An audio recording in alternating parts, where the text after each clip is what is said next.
बड़ी खबर संजीव, त्रिपुरा में देखिए खेला हो गया। त्रिपुरा में त्रिशंकु विधानसभा के आसार। त्रिपुरा में बीजेपी 24 पर आ गई, लेफ्ट और कांग्रेस 18 और टीएमपी 17। अगर यह त्रिशंकु विधानसभा होती है तो क्या टीएमपी और बीजेपी के साथ जाने के आसार हैं या फिर कांग्रेस, लेफ्ट और टीएमपी के साथ जाने के आसार हैं? संजीव, ज्यादा संभावना किसकी लगती है? हालांकि अभी रुझान है, लेकिन फिर भी, क्योंकि अब वोटों की गिनती शुरू हुए 1.5 घंटा हो चुका है।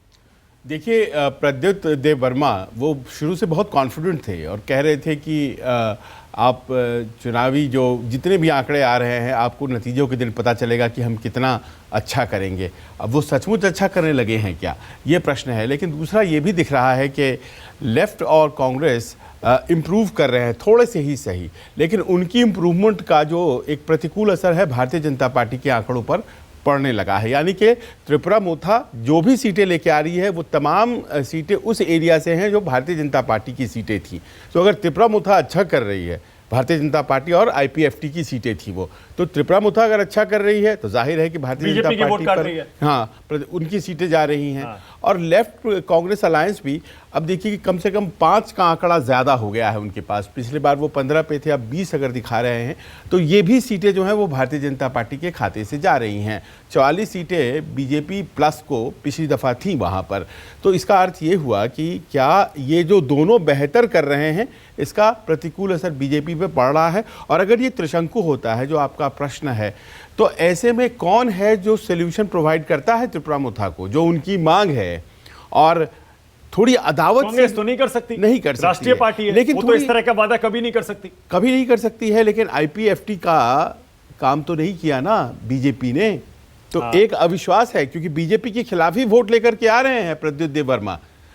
टीएमपी जो है त्रिपुरा मोथा, वो तो बीजेपी के खिलाफ वोट लेकर के आ रही है, तो उसके साथ वो शायद न जा पाए, शायद जा पाए। लेकिन कांग्रेस और ये मिलकर के सरकार बना सकती है क्या? एक बड़ा उलटफेर के संकेत कम से कम इन रुझानों से त्रिपुरा में मिल रहे हैं। ओके, अनंत विजय, आपकी राय? त्रिपुरा के आंकड़े बदल गए अनंत विजय। 24 पर बीजेपी है, 20 पर लेफ्ट और कांग्रेस और 15 पर टीएमपी त्रिपुरा मोथा। आपको क्या समझ में आ रहा है? त्रिशंकु विधानसभा होती है तो क्या होगा?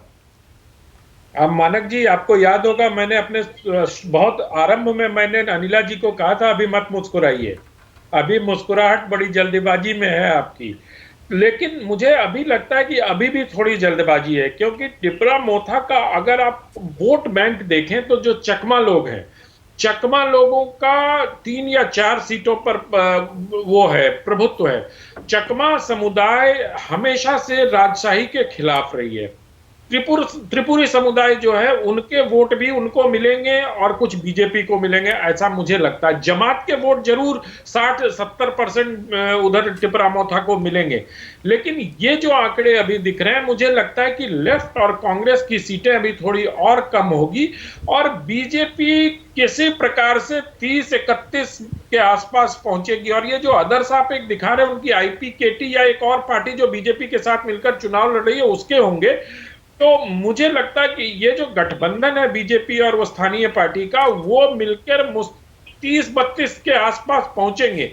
अब वो फिर केंद्रीय नेतृत्व का कौशल वहां पर दिखाना होगा कि किस प्रकार से वहां सरकार बनानी पड़ती है। लेकिन त्रिशंकु सरकार वहां बनेगी और मुझे लगता है कि त्रिपुरा मोथा बीजेपी के साथ जाएगी, उससे सहजता के साथ उनको लेफ्ट या कांग्रेस के जाने में थोड़ी दिक्कत होगी, क्योंकि लेफ्ट ने पहले आदिवासी इलाकों से ही वहां अपनी जमीन मजबूत की थी और उस जमीन को त्रिपुरा मोथा ने छीन लिया। बाद में बीजेपी और इन दोनों के बीच में आदिवासी या जो आप कहते हैं स्थानीय लोग वहां के हैं, उनके वोटों में बंटवारा हुआ।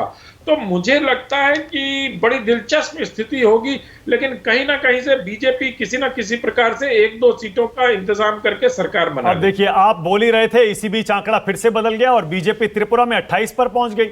28 बीजेपी, लेफ्ट और कांग्रेस 20 और टीएमपी आ गई 12 पर। लेकिन फिर भी डॉली शर्मा, मुझे पता है कि देखिए मानक जी, मैं 10 सेकंड अगर आप मुझे देंगे।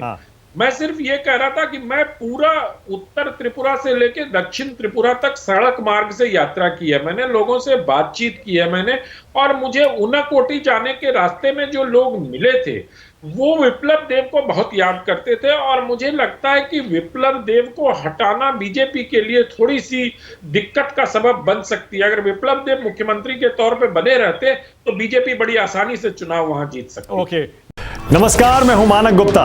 अगर आपको हमारा ये वीडियो पसंद आया हो तो इसे लाइक और शेयर जरूर करें, और हां, हमें सब्सक्राइब और फॉलो करना ना भूलें ताकि आप देश और दुनिया की कोई खबर मिस ना करें। तो जुड़े रहिए हमारे साथ और देखते रहिए न्यूज़ 24।